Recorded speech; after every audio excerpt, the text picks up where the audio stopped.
Video is about the opportunity of my organization EduGuild raising a $10 million private equity fund. Education technology is a growing sector in the world, and EduGuild is a global edtech accelerator which scales up organizations using technology in education.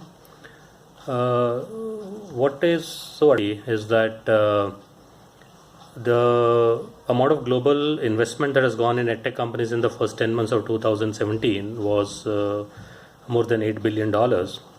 And edtech sector is in itself recession proof with USD $252 billion worth of global business opportunity. It is a strong market and has government support at all levels. The population is adopting edtech very fast. Adaptive and personalized learning and the needs of the future are such that only edtech can address that. We also deliberated on the biggest obstacles in realizing this opportunity and being profitable. The biggest obstacle is to reach the LPs and convince them about the opportunity, because most investors rely on sectors with faster returns, whereas edtech investors need to be more patient. The investor ecosystem is broken down between developed and developing economies. And there have been some setbacks in the India market where few edtech ventures and acquisitions didn't perform as expected. What is the logic of the company strategy, and how do our investments and actions fit together to generate success is based upon the fact that EduGuild has been accelerating edtech companies for more than 2 years now. And it already has a portfolio of 20 companies, of which 12 of them are already in the steady revenue stage and have raised angel investments or funds from HNIs.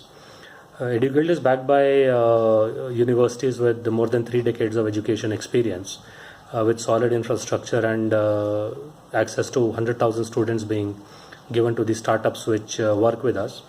It lends credibility to the selection of companies and the deal flow with the technology at the heart of the solutions. Also, the success is more predictive based upon the ecosystem partners that EduGuild has, which consists of Cambridge University Press, Cisco, Grey Matters Capital, Pearson, Sage Publications, Upgrad, Fresco Capital, EduLab, Edupreneur Village, LearnStart, Tata ClassEdge, Network 18, EPG UK, and EdTech Israel, to name a few. The promoters themselves put $25,000 in each company, so the investors which will look at our mandates would know that we have our skin in the game.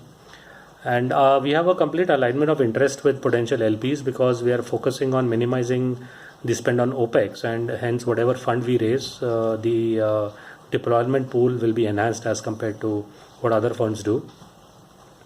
We will be edtech focused in the Asian market, but we will not be captive to EduGuild. That means whatever selection criteria which we put for the startups which come into the EduGuild ecosystem or in the fund which we are trying to raise would actually give a unique opportunity to investors passionate about the edtech space.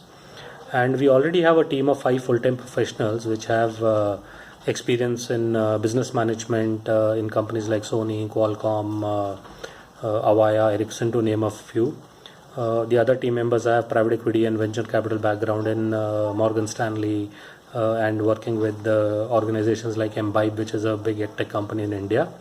Also, they have demonstrated team stability and cohesion, and EduGuild has already seen a consistent brand enhancement in terms of the way they have managed and operated themselves over the last couple of years. So in terms of the logic of the company strategy goes, it is a natural progression to acceleration to startups, because we are accelerating and the benefits are being accrued by other investors who are then taking them up in the pre-series A to series A rounds. We would rather work with the startups which we select, work with them through seed funding till series A, and actually give larger benefits to the investors. Of the 300 odd startups which apply to our program every year, EduGuild only picks around 8 companies. So the percentage of acceptance of applications is almost less than 4%, which is a very, very tight model of curation. And all the actions that we are going to do in terms of reaching out to LPs in the Asia Pacific market, looking at creating propositions of the companies which have scaled up in revenue as well as funding, would ultimately fit into the larger development of the organization as EduGuild, which will be acceleration on one side and private equity fund on the other, and then we will be able to largely derive benefits from the ecosystem, the initial fundraise, the acceleration, and then taking them to a Series A and making them sustainable and profitable. Thank you.